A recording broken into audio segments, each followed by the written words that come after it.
c'est quand même dit l'éclairage à la charge du producteur, sonorisation à la charge du producteur, la loge et la scène de l'organisateur. Forcément, puisque c'est nous, c'est dans la salle la loge. Simplement ce genre de choses. Il n'y a rien de beaucoup plus compliqué. Et la ville, il n'y a pas d'intéressement, la ville ne redistribue pas l'argent des places au producteur.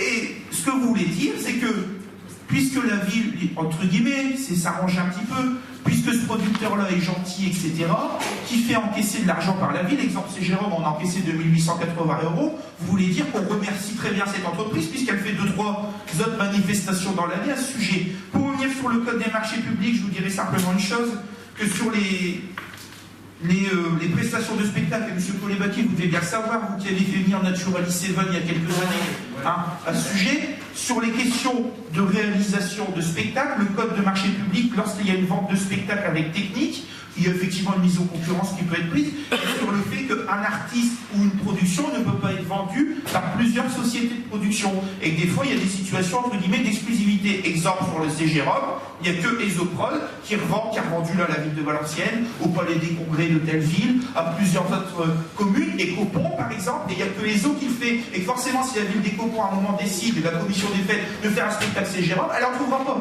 sur votre société, donc elle prendra ce choix-là. C'est simplement pour ça. Mais je veux dire, on ne fait pas travailler plus l'un que l'autre. Il y a d'autres entreprises qui font de la prestation technique et qui ont eu des contrats cette année au niveau de la commune de Kiel-Rochat, sur d'autres choses. Donc il n'y a pas un monopole, on ne rend pas la monnaie de la pièce. C'est vous qui parlez de monopole, Ah si, c'est ce que vous voulez sous-entendre. Enfin, allez, de toute façon, on va passer au vote.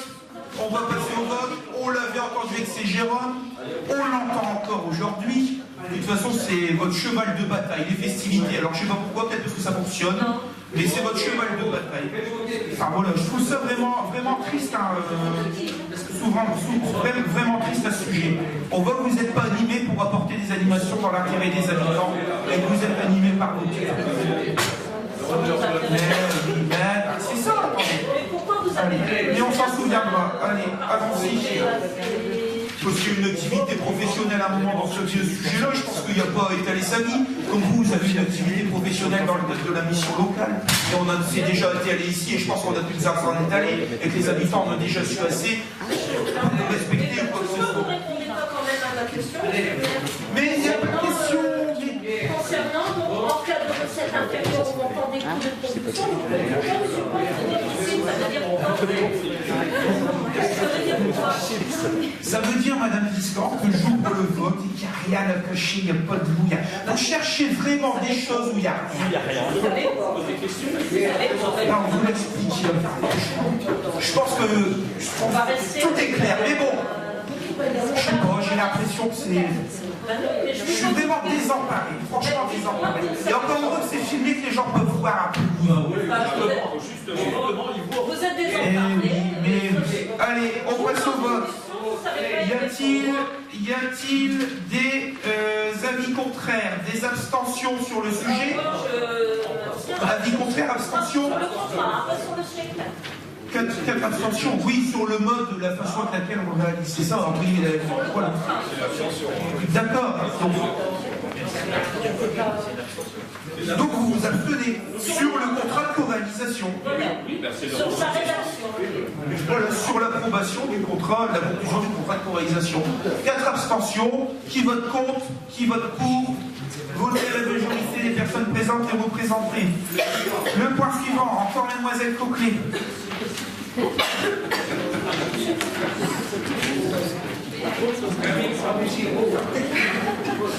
Alors, le prochain point, tarification du concert, dont on vient de parler, ça me semble en live. Donc, il est proposé au conseil municipal de bien vouloir décider donc la gratuité pour les 12 ans, avant le 20 mars 2016 sur présentation d'une carte d'identité, et fixer le tarif unique de 5 € pour toute personne de plus de 12 ans, comme on fait habituellement sur les spectacles et comme on a fait l'année dernière sur le CGROM. Effectivement, si maintenant on valide un prix de 10 €, contrat de co-réalisation, on mettra 10 €. Voilà un petit peu ce qui est posé comme question ici, simplement une tarification qui est accessible aussi sur le sujet. Alors je ne sais pas s'il y a des questions particulières encore une fois ce sujet, on l'avait abordé. C'est ok pour tout le monde, on passe au vote, le vote est ouvert, il y a des abstentions. Une nouvelle fois des votes contre. Votez à l'unité, je vous remercie. Le point suivant, Camille Coquelet. Il s'agit de la tarification du concert médiéval du 9 avril 2016. Donc les 9 et 10 avril 2016, on organise donc une fête médiévale. Et le 9 avril, le samedi, un concert médiéval qui aura lieu à la salle des fêtes. Il s'agit du concert de la Horde, avec une première partie fin du jour. Les spectateurs satisfont la droit d'entrée. Et ces recettes seront encaissées sur la régie cérémonie, spectacle et manifestation. Donc il est proposé au conseil municipal de décider la gratuité pour les personnes de moins de 12 ans avant le 9 avril 2016 sur présentation de la carte d'identité et de fixer le tarif unique de 5 € une nouvelle fois pour toutes les personnes de plus de 12 ans. Voilà. Y a-t-il des remarques particulières à ce sujet? Non. C'est bon pour tout le monde. On ouvre le vote. Alors, qui s'abstient? Qui vote contre? Vote à l'unité, je vous remercie. Le point suivant, avec une petite erreur dans la délibération, je crois que vous avez dû le voir, effectivement, sur la tarification. Camille vous l'expliquera peut-être sur le sujet. Pour les chalets? Oui. Non, j'ai pas vu. J'ai même pas vu la Donc il s'agit de la location de chalet pour le marché médiéval donc, du 10 avril, donc du dimanche.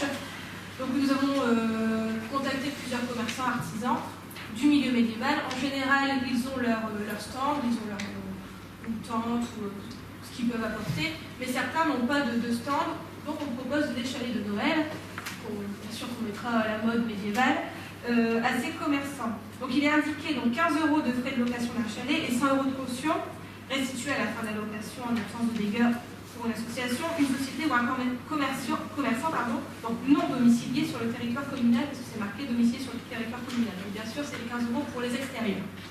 Et la gratuité d'un chalet et 100 € de caution, donc pour les personnes de Pirochin et notamment les associations s'ils font une buvette ou de la restauration. D'ailleurs, nous venons d'envoyer un courrier aux associations pour savoir s'ils étaient intéressés pour participer au marché. Donc c'est bien. Donc, il est proposé donc au conseil municipal de bien vouloir donc, approuver la tarification donc, de 15 € de frais de location d'un chalet et 100 € de caution donc, à toute association, société ou commerçant extérieur au territoire communal. Et d'approuver la gratuité d'un chalet et 100 € de caution aux associations, sociétés et commerçants domiciliés sur le territoire communal.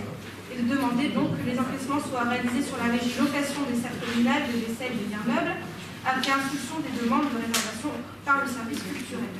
Voilà, merci. Je pense qu'on ne peut plus être clair. Juste une petite erreur de retranscription sur le sujet pour rien de spécial. Des questions spécifiques, non? Non, on y soit qui y pense. Regardez, nous votons pour aussi. Les manifestations. Très bien. Allons-y. Alors, y a-t-il des avis contraires, des abstentions, vote à l'unité? Je vous remercie. Camille Coquelet, tarification, chasse aux œufs.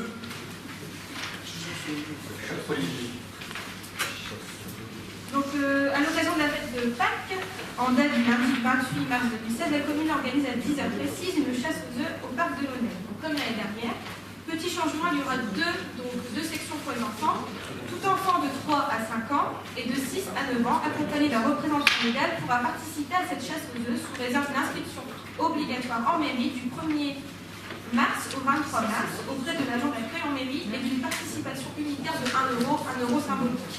Cette chasse aux œufs s'achèvera sur un tirage au sort au terme duquel 4 enfants, 2 par catégorie d'âge, gagneraient des figurines en chocolat, tout comme l'année dernière. Les recettes seront encaissées sur la régie, cérémonie, spectacle et manifestation de la commune.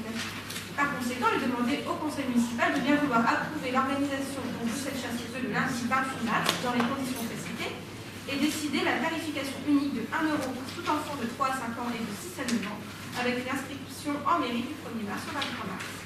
Peut-être pas de remarques particulières. Regardez le sujet, on passe au vote. Abstention, avis contraire, vote à l'unité, je vous remercie. Modalité d'organisation de la classe de mer 2016, qui est présenté dans la délibération.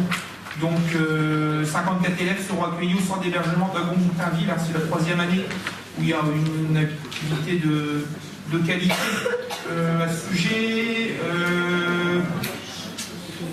La participation est pour le séjour calculée en fonction du montant de l'impôt sur le revenu payé au titre de l'année 2014 par la famille sera fixée de la manière suivante. Donc vous avez le tableau montant d'impôt sur le revenu, c'est identique, ça n'a pas été changé à ce sujet. En contrepartie de l'organisation de la classe patrimoine, le centre d'hébergement percevra la somme prévisionnelle de 17 567 €, soit le prix forfaitaire de 304 € par enfant multiplié par 54 enfants. 274 € par accompagnateur multiplié par 4 et un coût d'adhésion de 55 €. Ce montant sera amené à être modifié à la baisse en fonction du nombre d'enfants. Le prix comprend l'hébergement en pension complète, les activités prévues Journée découverte des plages du débarquement, avec arrêt au cimetière américain de Colville à Omaha Beach, passage à la pointe du Hoc et plage du Taha Beach, visite des ateliers au straight code, char à voile, selon les conditions météo. Journée découverte du Mont-Saint-Michel, étude du phénomène des marées de la laisse de la mer. Pêche à pied, pilotage d'un cerf-volant, l'hébergement pour les 2 enseignants, les 4 accompagnements de la ville. Il est demandé d'approuver l'organisation de la classe patrimoine 2016 dans les conditions précitées. Pas de remarques particulières. La convention est à l'arrière, tout est précisé. On passe au vote. Des avis contraires, des abstentions, vote à l'unanimité. Je vous remercie. Le dernier point qui est à l'ordre du jour, c'est encore une fois une nouvelle délibération sur la cession des parcelles à la société Valeno Habitat pour la construction des 43 logements collectifs et 13 logements individuels sur le site des Verreries. La parole à M. Donnet, rapidement. C'est juste la dernière délibération qui n'était pas encore bonne, parce qu'il y avait 4 petits morceaux de parcelles qui sont entre guillemets qui vont rester dans le domaine public, et il n'y avait pas lieu à les céder à Valeno Habitat pour qu'ils les recèdent à la ville après dans le domaine privé et déclassés pour qu'ils reviennent dans le domaine public communal. Donc une nouvelle découpe a été faite par Michel Bon, validée par l'ensemble des parties. Y a-t-il des avis? Le prix ne change pas. Y a-t-il des avis contraires, des abstentions? La TVA. C'est normal. Je sais pas, je n'ai pas regardé. Monsieur Boisy. C'est normal, c'est pas le même taux. Oui, forcément. Oui, parce que ça date déjà il y a un moment, effectivement. Donc voilà sur le sujet. Y a-t-il des avis contraires, des abstentions? Votez à l'unité, je vous remercie. Ce conseil est terminé. Merci à vous tous. Excellente soirée.